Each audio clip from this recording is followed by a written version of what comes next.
I'm a straight Jesuit grad from here in Houston. You went to Tampa Jesuit out in Florida, and I wanted to ask you, one of the things that you have to do as a graduate of the Jesuit High School is you have to do community service.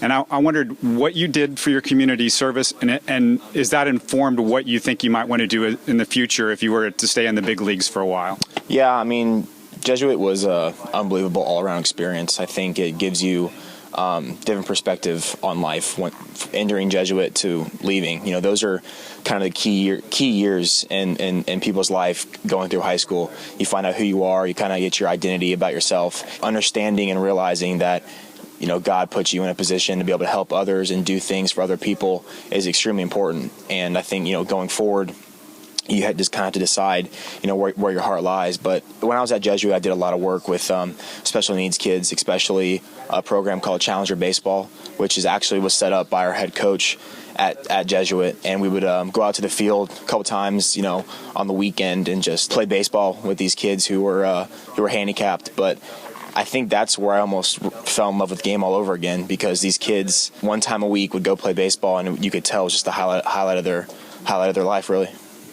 That's incredible. And how big a decision was it? How difficult it was? Because Jesuit is all about education. That's their tenet. And then you're deciding whether you want to go on to educate yourself further and go on to the University of Florida or sign with the Astros in the draft. How difficult a decision was that for you? I think that was part of the reason that I think people thought I did have such a strong commitment to going to college, because I came from somewhere that valued education, and I came from a family of teachers. My grandfather, my mom, my aunt, they're all teachers. They all value education. They all love to pass that on. So I think because I went to a school that is so focused on education and school, and I didn't miss class. I never cut class.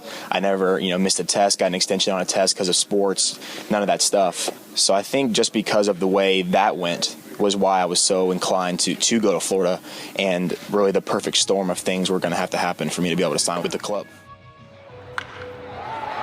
You're listening to Houston Sports Talk.